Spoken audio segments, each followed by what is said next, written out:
Silence speaks, Maya and Mahamaya.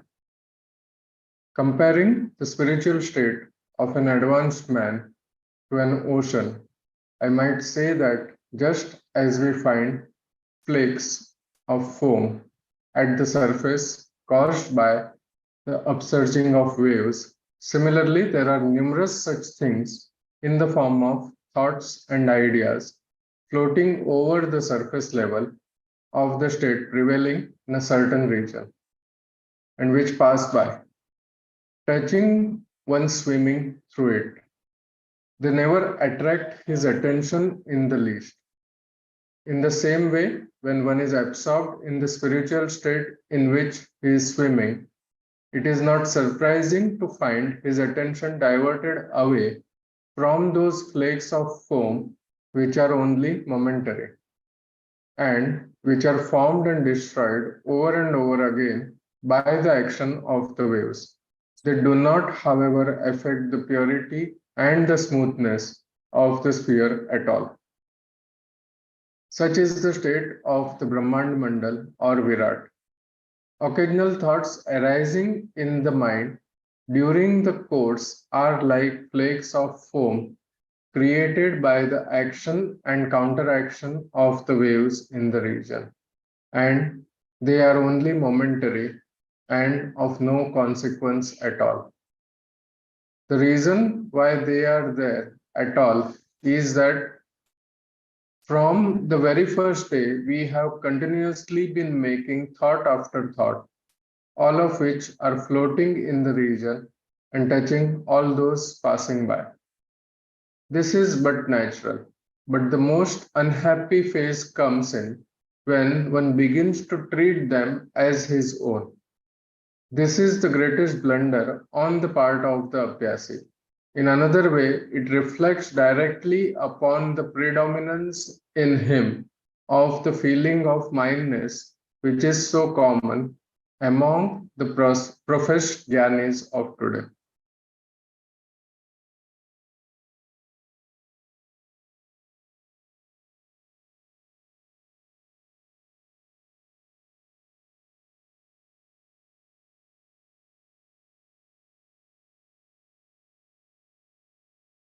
Here, the greatest blunder on the part of Abhyasi is the thinking of these thoughts as mine. You are identifying with those thoughts. So suppose somebody blames you, he says, suppose I give a suggestion to somebody about how to conduct this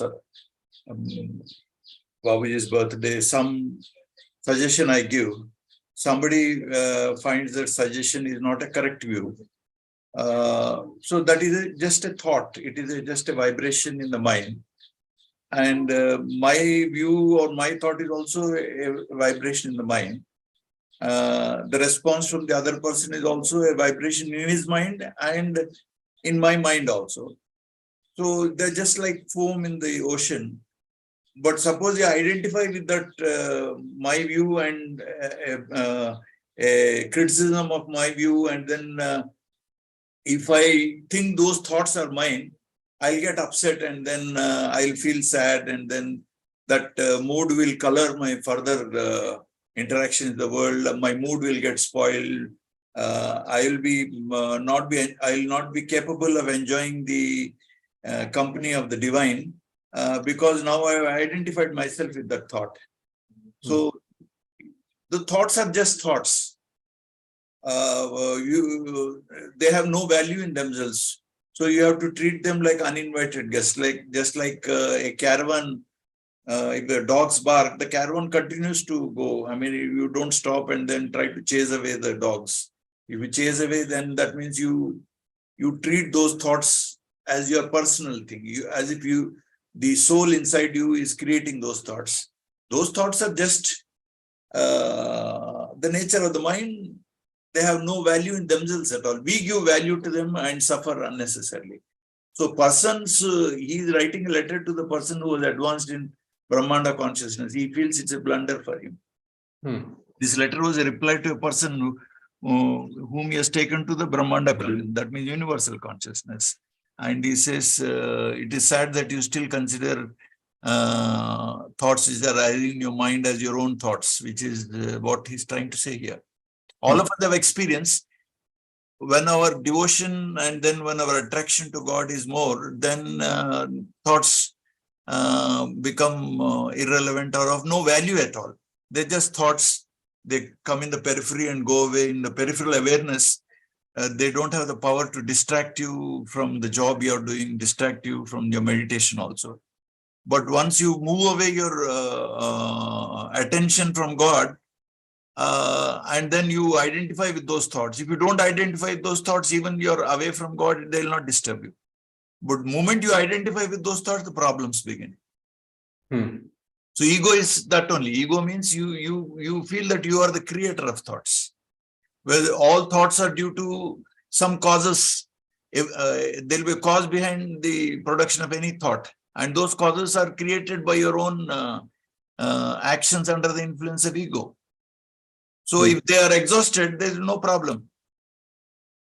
Suppose if you from now onwards, if you start thinking that whatever I'm doing it as a command from the master, then no samskaras will form. So the future production of thoughts is totally stopped. So, but whatever accumulated you have done, they will have to exhaust themselves, and in the process of exhaustion, those thoughts will rise in your conscious plane. But if you identify your samskara as the soul itself, that's the problem. You are different from those thoughts. You have the power to ignore them. If you ignore them, they are totally useless. But you are attached to those thoughts. You feel you are a very great human being, and then you are a very great bhakta of God, and then those thoughts are mine. So anybody criticizes you, you get upset. So that is nothing but that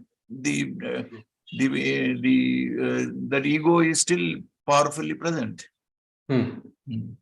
So this is a clue for us to not give so much of importance to any thought. And not only thought, but sincerely try not to create samskaras by collecting garbage, and then those garbage, when it comes out in the form of thoughts. So it's a clue for us to how to practice also. Yeah.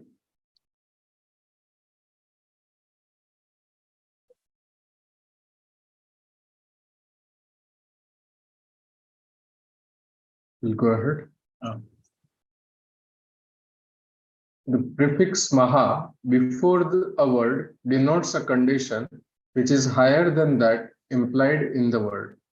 For instance, the prefix maha added to the word maya denotes the condition which is beyond the normal level of maya. Maya may be taken to be something within the limits of a certain sphere, but when one goes beyond, maya dissolves. It is then denoted as Mahamaya. The exact conception of it is, however, impossible, just as a true conception of the region of air may be possible only when one is able to go beyond the last limit of airspace. But even then, it would be quite difficult to determine the exact line of demarcation because of the gradual melting away and the transformation of the condition. Suppose you throw a ball high up in the air. You will never be able to fix up an exact location of it there, though it may well be in your sight. Anything coming out of the limitless must have a tinge of it, in some respect at least. Now, what makes you realize it is undoubtedly the thought, as one would usually say. But in the strictest sense, it is not even thought, but definitely something quite apart from it. Roughly, it may correspond to a great extent with that which may be the thought out. In other words, the two, that is, the thought and the thought out, run in concurrence with each other. For all practical purposes, we say that it is the thought that realizes, but then it would be very difficult to specify its actual level. If we attempt to do so, we only mean to convert the limitless into the limited. Think for yourself how it may then be possible to locate the exact position of the sphere of Mahamaya. Suffice to say that it is a mere region for the sake of understanding.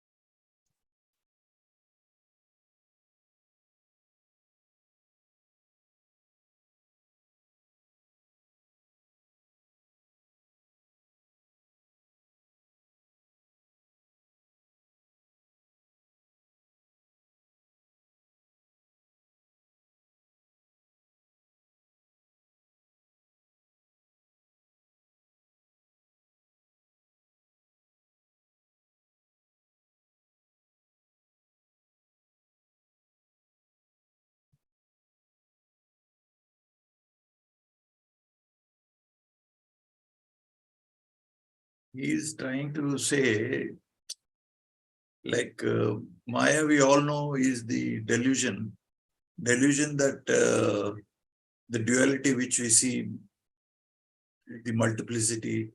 You are a subject. I am talking to you. I am a subject. You are an object. People are different. Plurality which we see in this world. That is the delusion. So, like in Babuji's Towards Infinity, if you cross the 10th knot, then the effect of Maya is gone. Your mind will be seeing only God in everything. So it becomes so simple. It cannot see Dharmesh है, ये ऐसा नहीं रहता. वो पूरा हर एक में एक ही नजर आएगा. So it's only oneness will be there. So that means you've crossed Maya.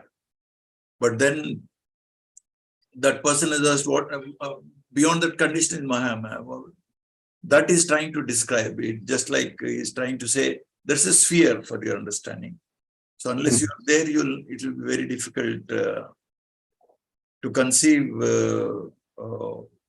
mentally what it will be, what is the nature of that, what is the condition, what is the different conditions at different levels of that sphere and all. He's trying to give an explanation. Okay. But if you meditate, you will understand. If you go deep, it is possible. We actually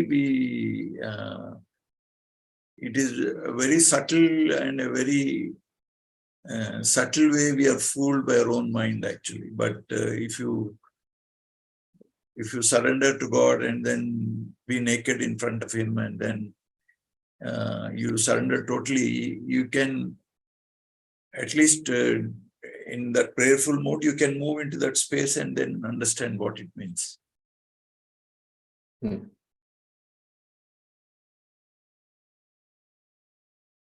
So after meditation, when there is no thought, right, it is kind of limitless because there is nothing.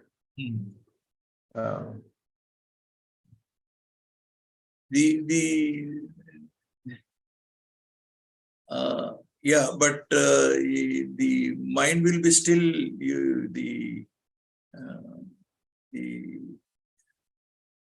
when you come out of it, still the duality will be operating. No, when that gets stabilized, when layavastha happens, that the thing in yoga is you have to achieve layavastha. That means you have to merge in that condition and develop saijjata. Then you will be the influence of that will be present in day-to-day life. So उसके लिए lot of purity is required. You have to work very hard to over a long period of time to achieve it. Yeah.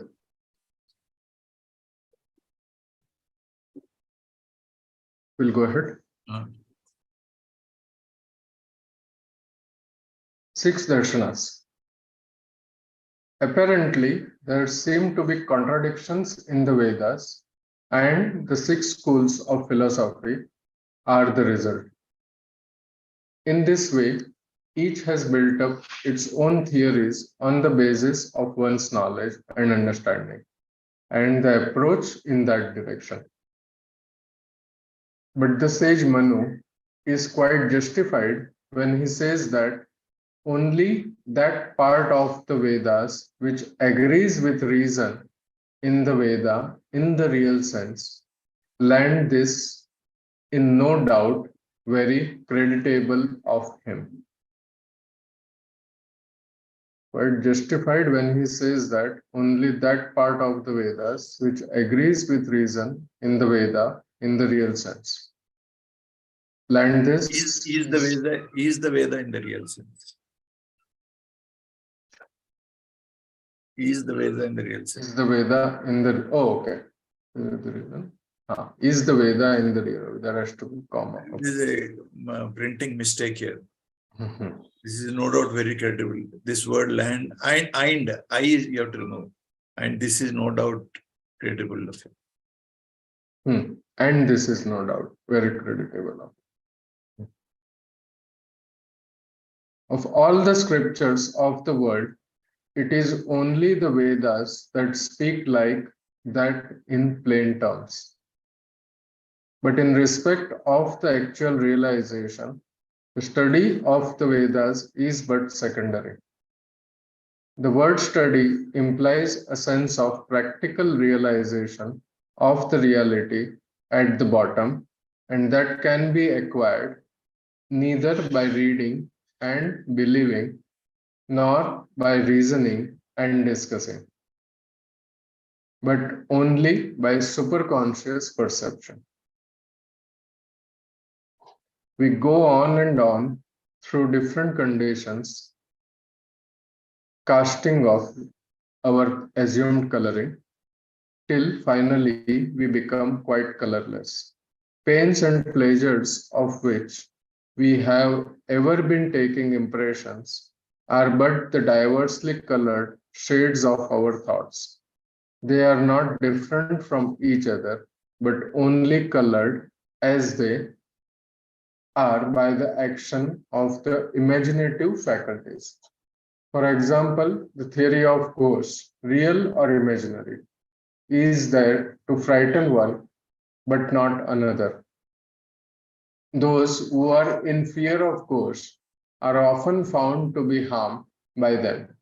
But the fact is that they are actually harmed by themselves through the ghost. Similarly, treating Maya as a ghost, it is really not the Maya that puts us to harm, but our own self through the agency of Maya. Our boat is sailing in the glassy surface of Maya, which is spreading forth both its wings to take us in order to present us to the Master. Our existence in the world would never have been possible had there not been this network of Maya. Should such a thing merit and value ever be reviled and cursed, those who do so lack proper understanding of its value and utility. For this reason alone, it presents to them an ugly picture of its own. If we attach ourselves to the brighter side of it, it will make us brighter still. It serves no purpose at all to remain here after getting away from Maya. But the proper course would be to adhere firmly to the one, the real, and ignore everything else as of no serious importance. In this way, everything needed for the purpose shall follow by itself. That is the easiest solution of the problem.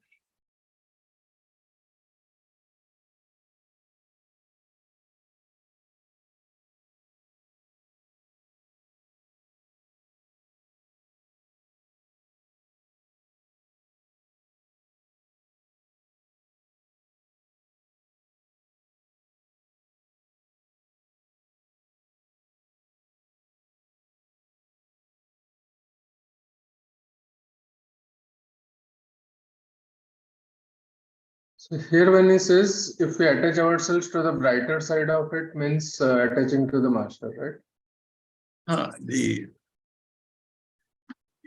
In your mind, the we have this mind is composed of this sattva, rajas, and tamoguna. That means there are good qualities and bad qualities. You see, the divine qualities. You can be generous. You can, be,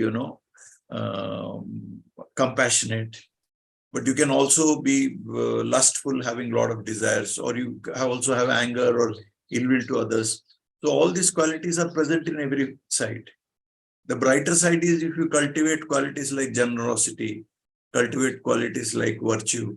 So, and then finally, when those qualities increase, become purified, they will turn into divine qualities, where, your mind will be thinking like Babuji Maharaj himself. He has been always been thinking how to make you peaceful, how to make you happy, how to make you get liberated from this time and space.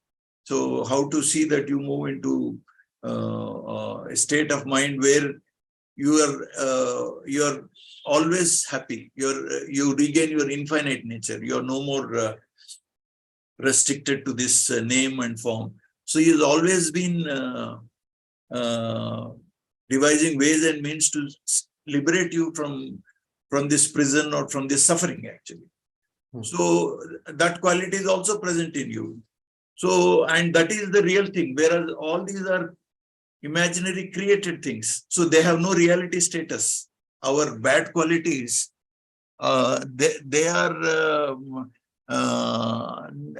add-on things over a base of being which is real, actually. Unreal things cannot stay. They keep on changing, and whereas the real thing, it cannot change. It is permanent, and this thing. That's why when we pay our attention on the real, which is the divine light without luminosity, or many people who have met Babuji take him as God and think of him, you're paying attention to the real, and the mind assumes, mind becomes like that. That means it becomes totally sattvic, almost 99% sattvic it becomes. Then it clearly knows the nature of God, and then finally it transcends mind itself. Then it becomes a balanced state. And when the balance is disturbed, thoughts come into existence, and you come into existence. The moment you are coming out of the homeland, the gunas become active. That means the mind starts creating thoughts. It could be pramana, that means or could viparyaya, that means wrong conception. It could be a right conception, wrong conception, imagination. All these thoughts are created the moment you leave your homeland. Immediately the thoughts become active, and then you interact with the world, and then you create a whole network, actually. So what he's trying to say is we have a choice. We have a choice to feel his presence, or we have a choice to be aware of our ego and then run its agenda of looking for pleasure or wealth, or in the outside world, outside of you. So we have a choice to find happiness outside of you, and we have a choice to move inside and stay in a secure place where nobody can give you any scope for suffering at all. You will be immune from suffering if you are in the consciousness, if you take refuge in the consciousness of the master. So that's what he's trying to say. Yeah.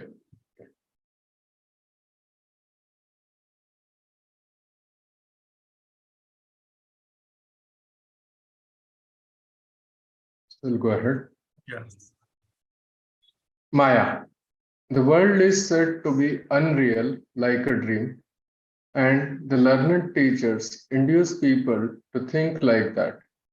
But a dream is never unreal to anyone so long as he is in the dream.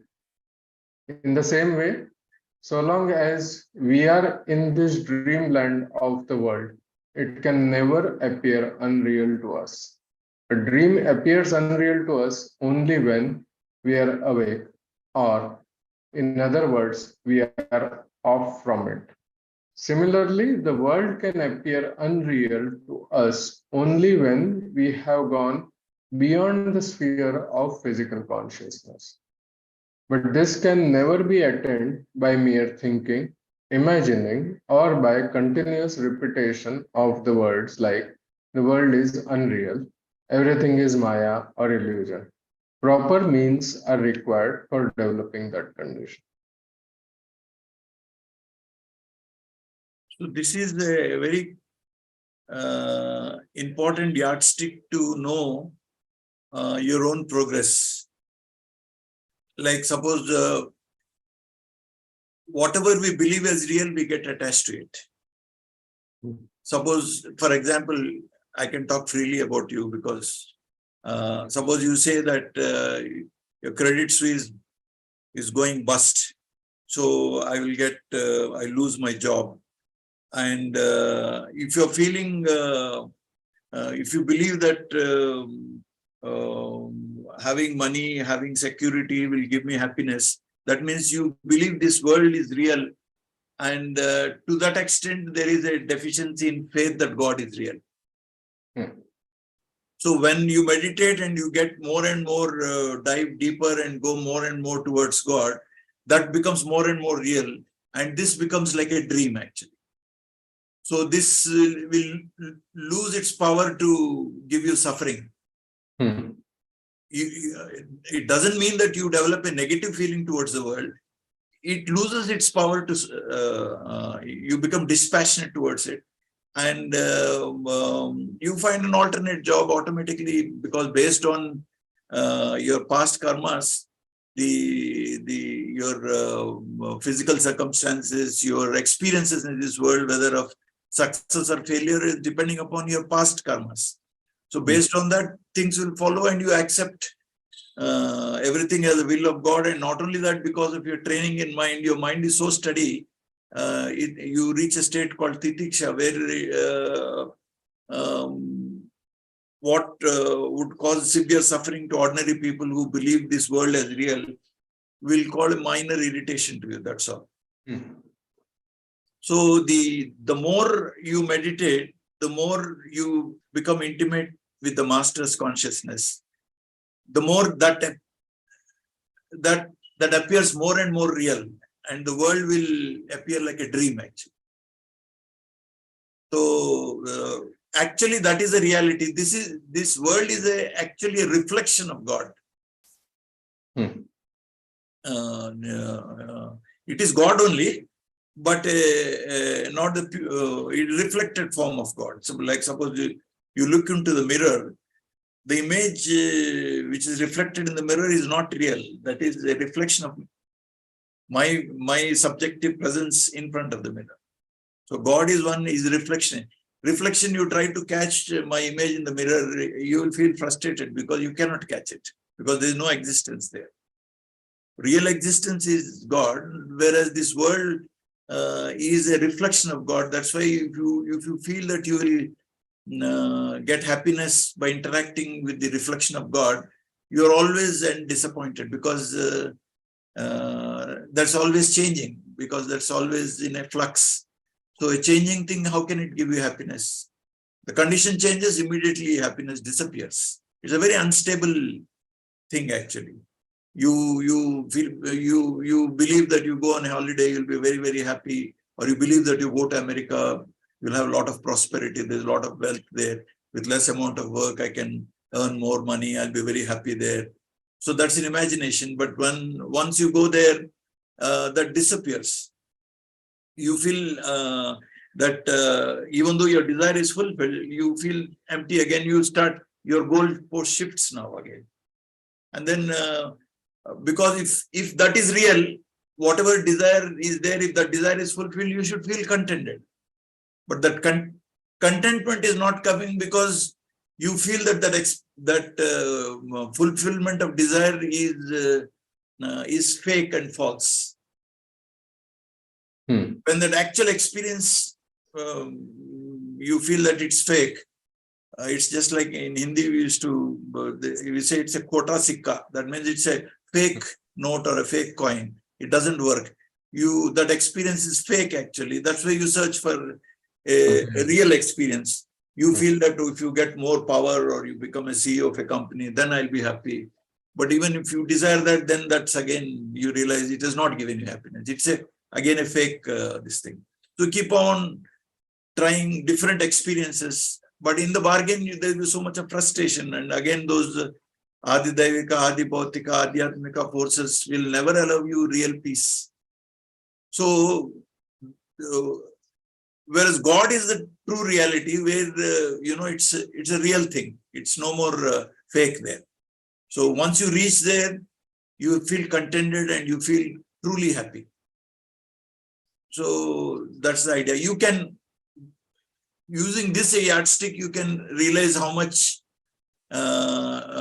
you give value to your property, how much you give value to your stock market, how much you give value to your colored political views or about religious views and all that. You will know. You will give value to your views if you believe this world is real. Otherwise, if a yogi is there, Babuji himself has said, he will treat a clump of soil and a clump of gold and everything as the same. So because he's totally in a different plane of consciousness. So this you can use it as a yardstick to measure whether you're progressing on the spiritual path. Because you will start getting glimpses of these states of mind in you when you're progressing on the meditational path. You feel like all this is like a drama going on, right? So one is like inside your mind and outside also you feel like whatever is inside is reflected outside. Suppose you become pure, you will not be able to see defect in the other person. Yeah.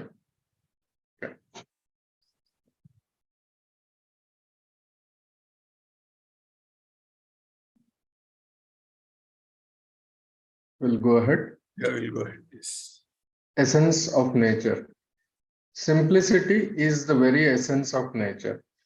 It is the reflection of that which existed in the absolute in a latent state.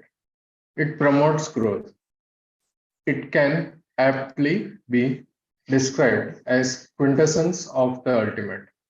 Activity starts from this point, which is verily the origin.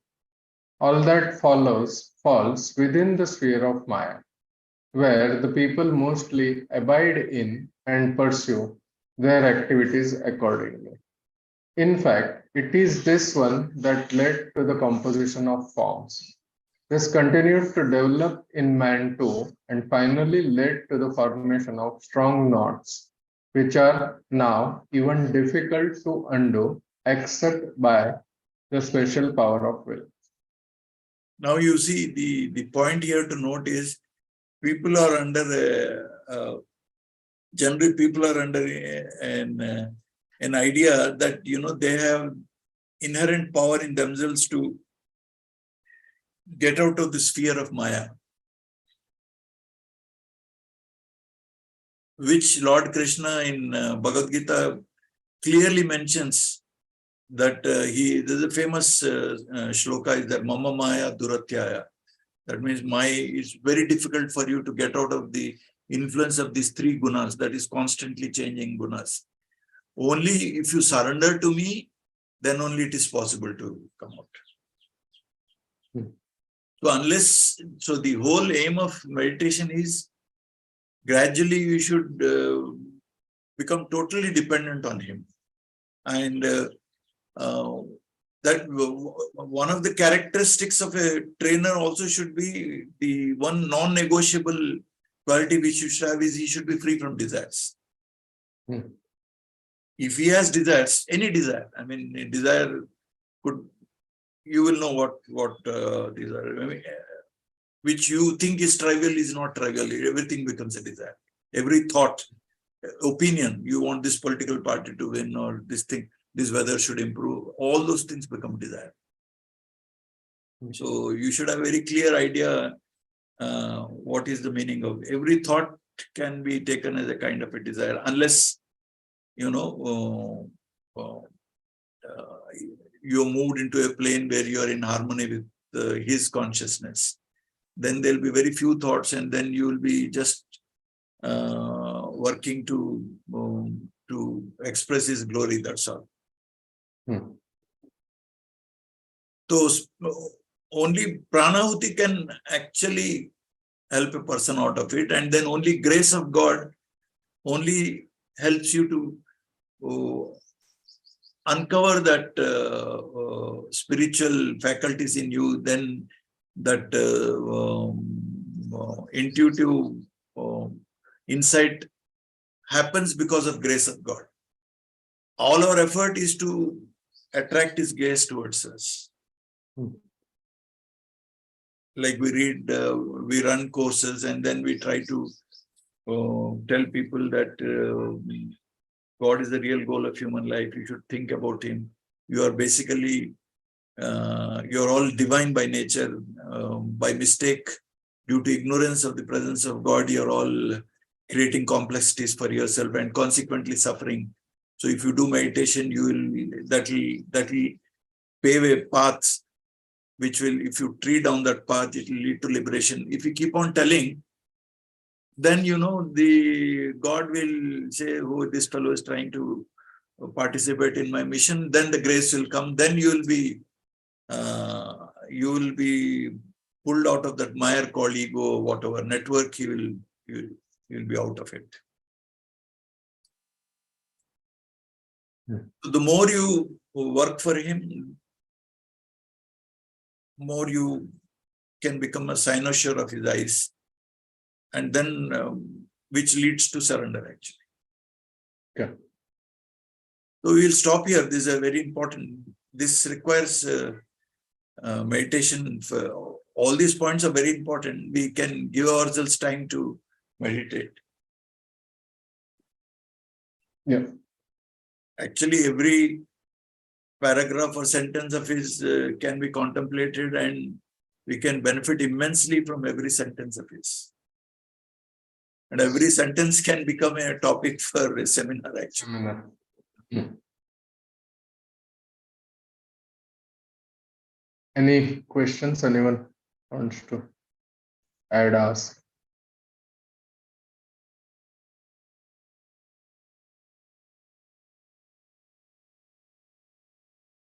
Okay, then we'll Okay. meet next.